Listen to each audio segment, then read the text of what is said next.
Good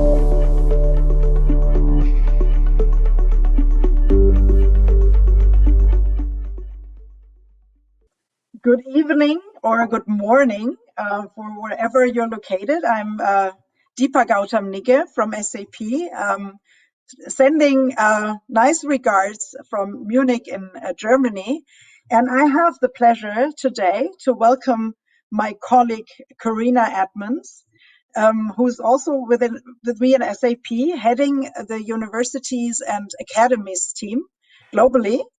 And I think for you, Karina, it's good morning. And it's a great pleasure to spend some time with you.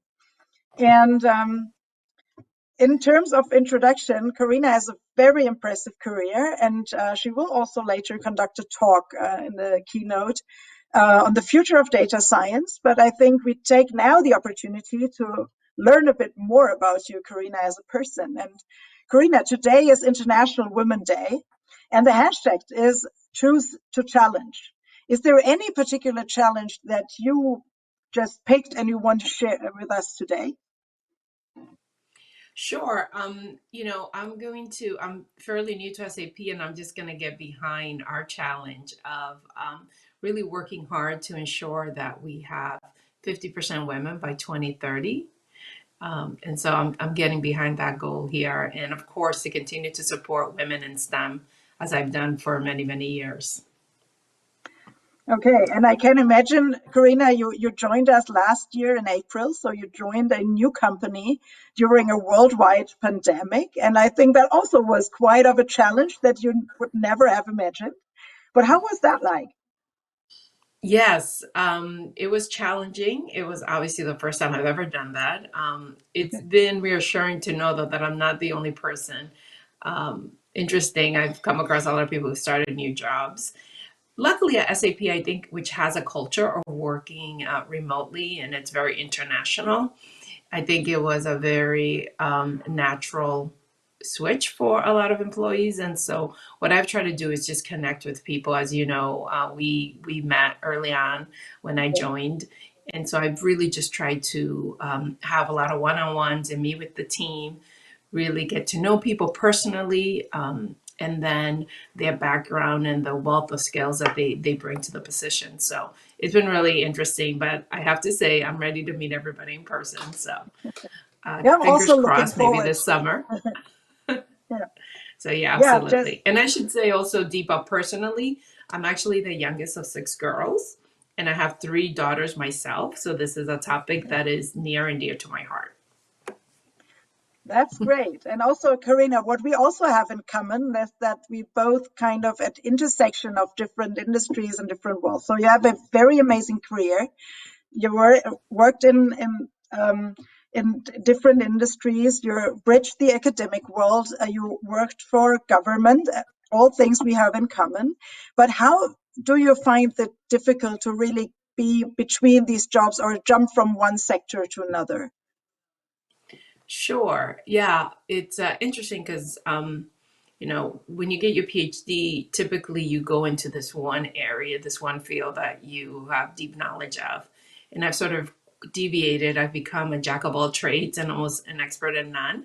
And I have to say, one of the most interesting job switches that I made was when I went from Caltech. I was director for corporate partnerships. And I went over to Google and did a deep dive in AI. And that's actually how I started to really started to learn more about data science and AI and these decisions that we're making. I'm not a computer scientist by background. I have a mechanical engineering undergrad and did my PhD in aeronautics, really focused on material science. And so I've been an experimentalist.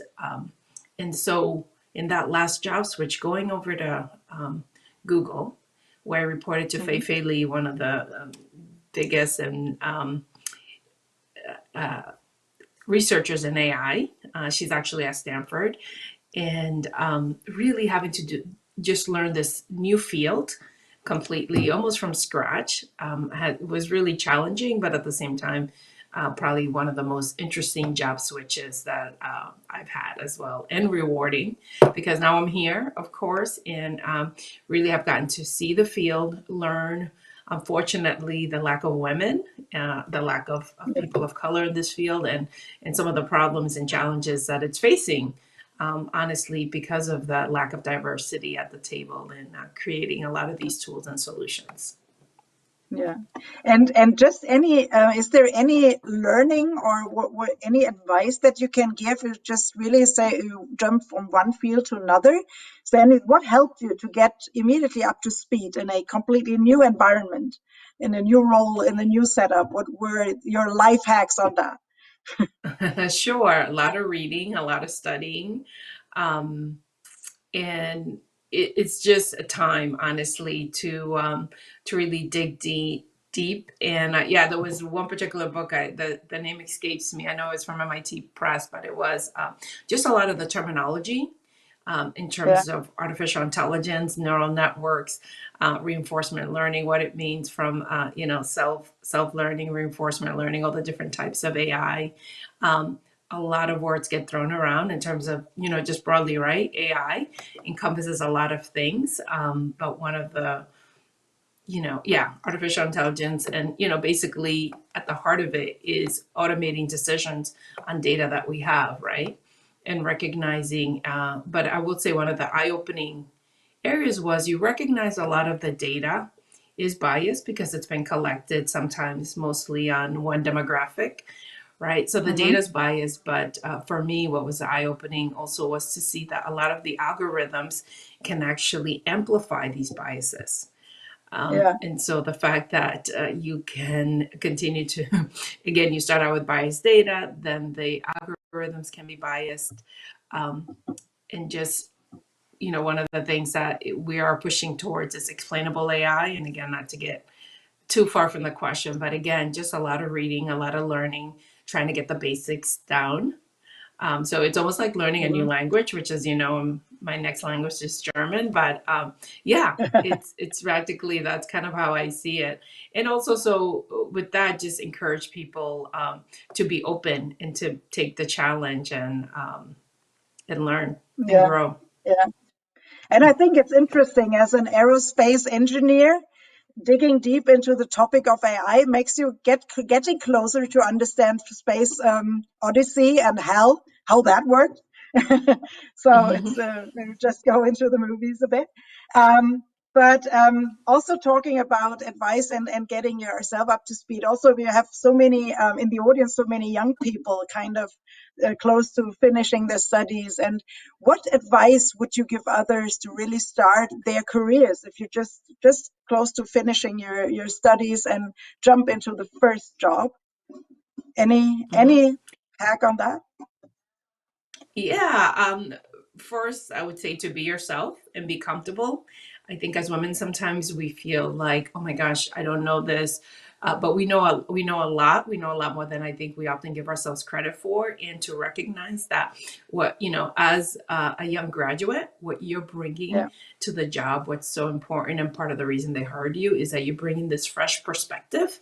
We all have very different backgrounds. You may recognize a problem or a solution that somebody else may not, just because of what you have seen. So to recognize that a lot of your value is in that you're coming in with a fresh perspective, Hmm. and that no skill is unmasterable. I feel like you can always pick up new skills, and really just to be ready to learn. We're no longer in the mode where you go into this job that you do for 20 years. I mean, maybe you do, but it's not going to be very exciting. So it's likely Hmm. that you're going to want to learn new things. And so I would encourage you to challenge yourself, and like I said, recognize that you're bringing a lot to the table, even as a new grad. So don't think like, oh, I don't know anything. You know, you can learn. Others will learn from you as you will learn from others. So just really, Hmm. I would recommend that they understand the value that they're bringing to their new position, and really challenge yourself and go for it. Hmm. And Okay. so that's And I my would just my advice. Interesting. And I just take one question again before I pick some questions from the audience. And I really encourage Sure. people from the audience to really shoot their questions, as we have the opportunity to ask everything we want to know about Karina and her perspectives. But just relate to the conference we're in. also amazing having this 24-hour globe spanning conference that we're conducting here, and we are honored to be part of it. And we heard earlier during the conference about the challenges regarding ethics and the responsibility of data science. You just related a bit, Karina, on the bias that might be inherent in data sets. But what do you think? How could this challenge be solved in terms Sure. of So, biased data set and ethics and responsible data science? yeah, I mean, there's a lot of things that can be done on the actual algorithm piece of making sure that we understand how decisions are being made. So that's number one. And I should mention that just today, those of you who use Facebook, I got a memory with a friend. And, it shows all Mm-hmm. the pictures of you and that person together. And the absolute last picture was another friend of color that got matched and reminded me how poorly AI is still working on faces of Mm-hmm. color. Again, I digress a little, but I think besides understanding how these algorithms are making decisions and making sure that we can remove any inherent bias, whether it be in the data set or in the actual algorithm, is the number one way is to bring a diverse set of people to work on these challenges. And this is why WiDS is so Yeah. important, right? We're looking at bringing more women to the table, but it's also as important to bring people of color, because really this is when you start with a diverse team, it is less likely that you're going to end up with a biased solution. And so, and this is why it's so great, the work that I'm doing, the work that you do at SAP, in terms of supporting early talent and a pipeline coming into SAP. So one of the things that for myself as a challenge is to ensure that we have a diverse pipeline of students Mm-hmm. being educated on SAP tools and solutions, but coming in and learning about all that we have to offer. So really, to me, it starts with having a diverse team to develop Mm-hmm. these AI solutions.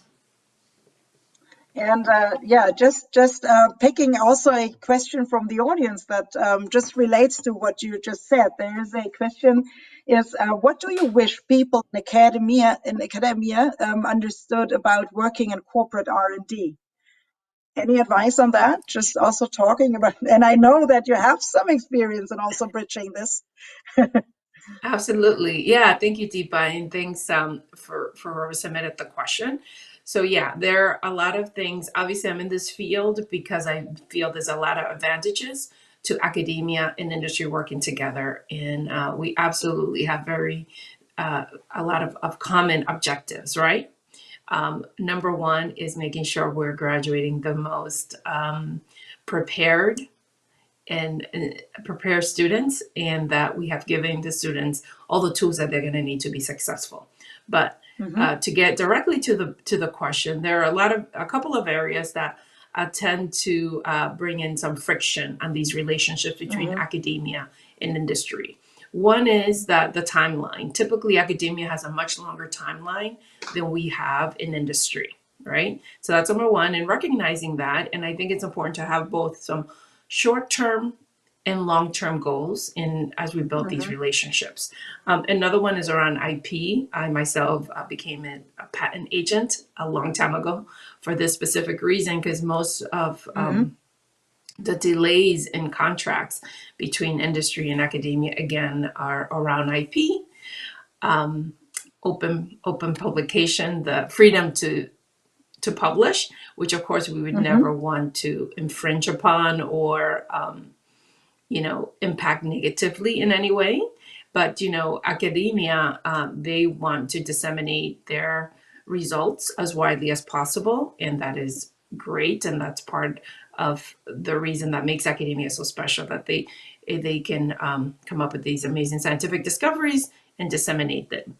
That's not always the case in company, because Mm-hmm. sometimes a company will want to keep the information as proprietary and file patent for power protection so that they can build new products and services. So I would say those are the top three areas. I believe the timeline between academia and industry, the IP challenges, where Mm-hmm. one may want to patent, but those can be worked out. We have a lot. That's part of what I did for many years, is work out terms that work for both academia and industry, and then in terms of open publication, which again is where we want to be, but sometimes industry would like a couple of weeks to just review and maybe remove any information they feel is proprietary.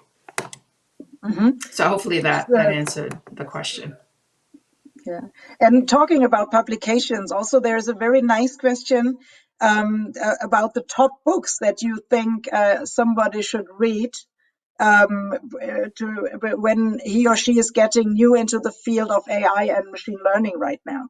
Any advice or the top 3 books you would recommend? Yeah, unfortunately, I don't have those at the top of my head, but maybe I'll try to create a post around that on my LinkedIn or Twitter. So I should mention, yeah, if you want to follow me, I'm on Twitter, Dr. Dr. This now seems like a lifetime ago, even though it wasn't. It was like 4 years ago. And then, but like I said, there was one basic book that I got. It was from MIT Press. It was like the basics of AI, which was really great. And there are so many great books out there, but I will look. Like I said, I don't have them at the top of my head right now. But there was one particular one from MIT, and I'll try to look it up quickly. But yeah. Okay, we just circulate the information later then. Absolutely. Yeah, the next question also from the audience, also related to, and I just picked 2. It's what advice would you give to women leaders in this space? And also talking about biases against women and people of color, what do you think about the internet biased against older people as as data science in a newer area? Sure. So let me make sure I understand the question. You said the first piece was on the bias, Deepa? First is on the bias in the internet and bias against women and people of color, or bias also in other aspects, and also which kind of advice do you would give women leaders then in this Sure. data Okay. science So piece? I'll start on the bias piece. I do think that, besides gender and ethnicity, there's so many for differently abled people. There are a lot of biases as well, right? And absolutely, ageism is real. I come from a society that really values our seniors because they have obviously so much to offer and are quite wise in what they have been able to see and overcome and accomplish. So I think that there's so many areas, and I apologize if I just highlighted gender and ethnicity, but I do believe, like I said, differently abled people is a huge issue. And then on the ageism piece with older citizens. So I do think that's a big challenge. In terms of leadership, so much advice, but basically I would say on top of the list would be to set expectations, to make sure. One of my favorite quotes is, you don't get what you deserve, you get what you negotiate. And this is something that I continue to work on and struggle with all the time. That you have to really set your expectations. And just today from one of our colleagues, Deepa, I saw Robin Manhertz posted, not to ask if, but when. When am I going to get promoted? When is this going to happen? Whatever that may be. And so to set expectations, I feel is one. And then always to help others. Like I feel like we get so much from helping others along the way, and know that you can always serve as a mentor or sponsor for others, regardless of where you are in your career. Even as a senior, there's freshmen coming in who are looking up to you and thinking, oh, that could be me. And so I always like to encourage leaders, obviously, to give back and to understand and be empathetic towards others. Empathy. Yeah. Is But something that also linking ahead, into Deepa. that question. Also, you say, okay, for people of our age giving back and giving advice and act as a mentor, but put it the other way around. If anybody coming from university, starting career at the early stage, how does a early career data scientist finds the right mentors? Any advice on that? Sure. Yeah, absolutely. I think most people are willing to connect, you know, whether it's at your current job through some other interaction. I would say some of the affinity groups that we have, in certain cases, it could be like Sweet Society of Women Engineers, but that don't be afraid to reach out. Don't be afraid to network and build that network. Whether you meet somebody at a conference or whether you see one of their talks, that I would encourage you, if it's somebody that you think you can learn from, to literally reach out. And this is something that I don't think we do enough, because we say, oh, we're going to bother this Yeah, person. Most of us do find time to give back and want to give back and want to mentor. And so to either find somebody within your company, and by the way, I want to say it doesn't have to be a female. Most yeah, of my greatest mentors are male, and you have a lot of people who are there who want to support you. So that's one thing that I definitely want to encourage young women to do. Obviously, not everybody's supportive, but you have to find those people that are yeah, supportive, and again, reach out, network, and maintain those relationships of people that you feel can help you either within your company, outside of your company, and even outside of your field. I recently myself attended a conference that talked all the different types of mentors and sponsors for different types of challenges, let's say, or opportunities. There are no challenges. We have only opportunities. that's for sure. And speaking about mentorship within your company, at least to highlight within SAP, we have 5 generations under one roof working together, and that's a really huge potential of reverse mentorship, cross-generational mentorship. I think this is also very, very valuable. And I just pick another question in terms of career. What just pouring in here? What are your thoughts on linear or non-linear paths in tech and AI? Does it make sense to go through academia or be self-taught through internet and classes? And what are the pros and cons, and which one is the path for the future? What do you think? I think it's going to be a combination of those things. Obviously, I took a very traditional career path, and I felt at the time that's all I could have. I think depending on your background and connections, I mean, we have to be honest in terms of where you're going to go. I do know that there's a lot of companies, our company included, that have certification programs that can work really well. I will say, Hmm. though, that I still feel that a degree will be necessary for the bigger challenges. If you want to do really interesting work, groundbreaking work, I still believe that you will need a degree. If you're in a different situation and you are looking for a job that provides you a good living wage and good benefits, I definitely think that there's probably a lot of courses that you can take and certifications that you can do to get. But I don't think one path is right for anyone. And so, really, I think this is a quite a personal decision that we all have to make. And it could be that you go and take those courses on your own, get a nice job, and hopefully your company will, pay for you to get a degree. But yeah, I still think it for many people, unfortunately, I think for women, I think we might have an easier time having our degree in hand. Unfortunately, we still live in a society, that has a lot of gender bias. I think it's also important for people of color as well. I don't think it's easy for them to get into this field without a degree, but not impossible. And again, there's a lot of opportunities. And so again, it's very personal. It's where you want to go and what's the quickest way to get there. And there's no wrong answers, by the way. You can always go back and change course. So I know we're Yeah. running out of time. So I don't know if you have one more question. Yeah, let me check. There's so many questions. I need to pick the right ones. There's Hmm. also one last question, and then we need to start wrapping up. There's how does SAP introduce data science in its tools? It's also an interesting one. Yeah, absolutely. This is something that we do through many of the programs that we have and the tools that we have. So we have the cloud, the data science. It's the data warehouse. And so one of the things that we're doing is absolutely inserting AI into most of our tools. Oops, we're starting to wrap. I think we still have a minute, but we're running over. We have courses that are constantly being updated. We have tools that are constantly being updated through our innovation team. And so, yeah, just making sure my goal is to make sure that students are having access to these tools and seeing that. And you see it through even our ERP sim game that we have. And then our co-innovation projects, we are making sure that we have data science included in that.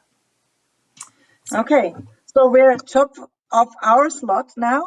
Thank you very much, Karina, for this valuable insights. Thank you all for your questions, and enjoy the next part of the conference.